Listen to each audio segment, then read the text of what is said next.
What's up, Tampa Bay Buccaneer fans? This is former Buccaneers defensive tackle James Cannida, and this is Game's Pewter Perspective. Before we get started, please make sure you like, subscribe, smash that bell so you know every time that brand new content is dropped here on the channel. First and foremost, the NFL draft has just taken place, and I would like to say congratulations to all the young men that just heard their name called. Not everyone can say that they were an NFL draft pick, so it's a big deal for a lot of people. Before we break down these draft picks that the Tampa Bay Buccaneers made and talk about what the grade is according to experts, I'm going to just go through the names real fast. Grant Burton, interior offensive lineman from Duke. Chris Braswell, edge from Bama. Tyke Smith, safety from Georgia. Jalen McMillan, wide receiver from Washington. Bucky Irving, running back from Oregon. Elijah Klein, who is a guard from UTEP. And last but not least, Devin Culp, who's a tight end from the University of Washington. When it comes to grading the draft, that's something that I think is really hard to do because for the most part, you don't know until you're a couple of years down the line to see if these young men panned out to fit your scheme and do what you wanted them to do. Now, I know it's just the popular thing to do, and everyone's going to throw a grade out there. So right now, most experts are saying that the Buccaneers have a B-plus grade with the players they drafted in this past weekend's NFL draft. Needless to say, I'm not putting my grade on it, so that's what the experts say. I'll let you guys form your own opinion, and you can drop it down there in the comment below, or hit me up on my social media and let me know what you think as far as Buccaneers draft grades go. But nevertheless, I am a big believer that you must always draft the need first, and then if you don't have your exact need, you go best available. Now, I did a couple of pre-draft shows, and I thought the Buccaneers might go in a different direction a few times, and they didn't go that direction. But some of the names that they got, were names that I had down and talked about on some of my previous shows. So I was close. Needless to say, the Buccaneers did a very good job of drafting need. We knew interior linemen, edge, and secondary were all components that needed to be addressed, and even a wide receiver, and they did that. May not be who everyone wanted, but at the end of the day, whatever the scouting department and the coaching staff saw in these young men, they went out and drafted need. Now we just have to hope that these young men fit that need and they turn into the players that they're expected to become in the National Football League.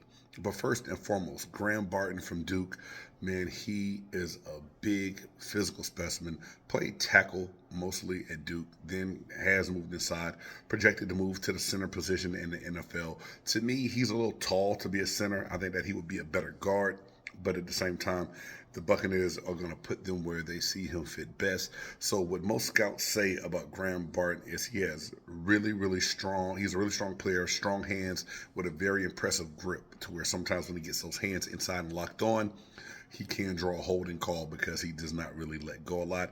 But the thing that I love most and that you can't teach is mean streak of an offensive lineman. They said he has a real mean streak, especially in the run game.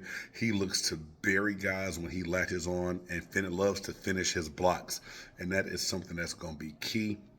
And I think that's probably why they liked him, because Ryan Jensen was that nasty, physical offensive lineman that liked to finish his blocks. He's also considered to be a great second-level blocker. So once they have that combo block between the center and the guard, he will be able to move up to the next level to get up on a linebacker and continue to block downfield. To start the way he did, to be able to protect the quarterback's blind side to do like he did, then also show the versatility to play the interior offensive line, you have to love it. He is going to be a big factor, and I'm happy with this pick, although I did have JPJ down from the center from Oregon as who I would have taken first because some people thought Barton would be gone. He was there. Buccaneers had them as the best available interior offensive lineman on their board, so therefore he's gone. Chris Braswell, the edge out of Bama.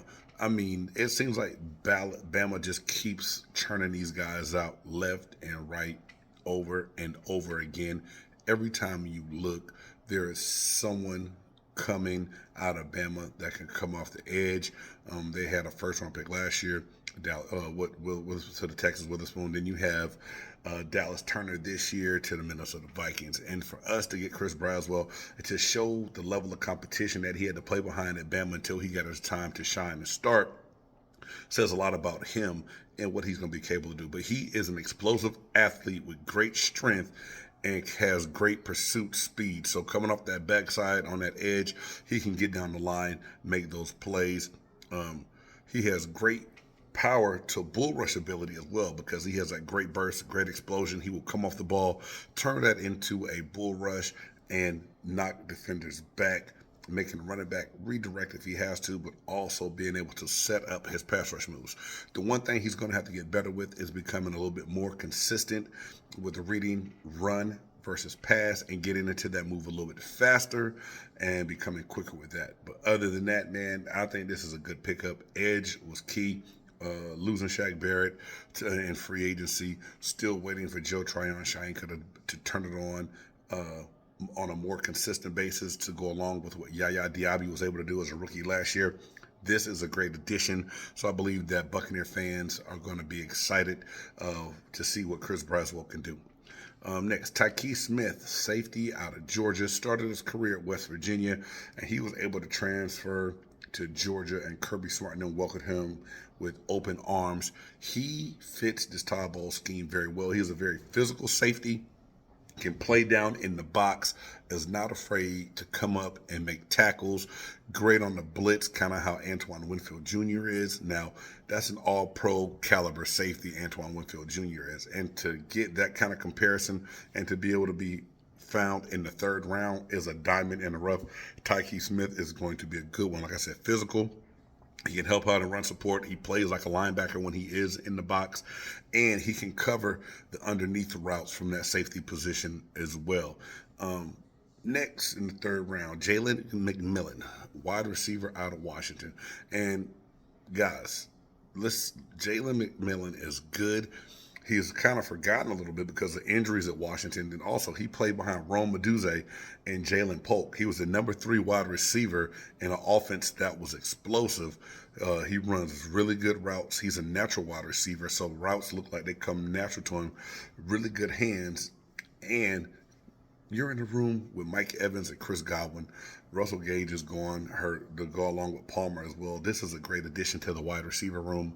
I think that Jalen McMillan is going to be a very good fit. Next, the running back position, 4th round, Bucky Irvin out of Oregon. Now, I know a lot of people said that we needed a bigger, more explosive back to complement Rachaad White.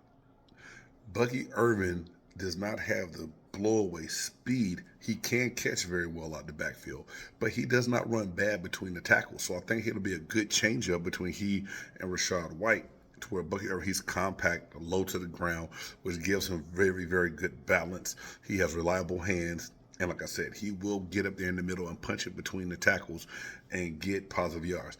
More than that, this kid is resilient. He's dealt with a lot of tragedy and heartache in his lifetime. He's found a way to overcome and still maximize all opportunities given to him. Bucky Irvin is going to be a great addition in that backfield and is going to help out big time. Next, in the 6th round, we got Elijah Klein, interior offensive lineman from UTEP. He's a strong guard with long arms, able to create good separation when he does get latched on to the defender. And again, area of need, having to bolster the offensive line. Injuries in the past couple of years and losing some guys to free agency this year was just big. And then last but not least, our 7th round pick out of University of Washington was tight end Culp. He's a big target who can go up and make contested catches at times. He's more of a receiving tight end, so he does need to get better at run blocking. And also, he had quite a few drops while at Washington, to where a lot of people said that's why his stock probably fell a little bit. But nevertheless, he will get after it and go up being that big body guy that he is and be able to catch. But he is more of a receiving tight end. So don't look for him to come in and just be a road grader and nasty and being able to just block right away. That's something that he's going to work on and develop, especially if he wants to make the 53-man roster. But nevertheless, I believe that the Buccaneers had a solid draft. They drafted need positions. They didn't fall in love with just any old thing out there. They got what they thought could come in and help the team. And already having Baker Mayfield resign, Mike Evans re-signed, Levante David back for another year. Now, some people were mad that we passed up on the linebacker from NC State, and that's a person that I thought we were going to get as well for a while. But it had to be injuries. But nevertheless, it is what it is. Your 2024 Tampa Bay Buccaneer draft picks. Welcome to the crew. I wish you nothing but the best in the NFL. And let's go Bucks. Fire the cannons.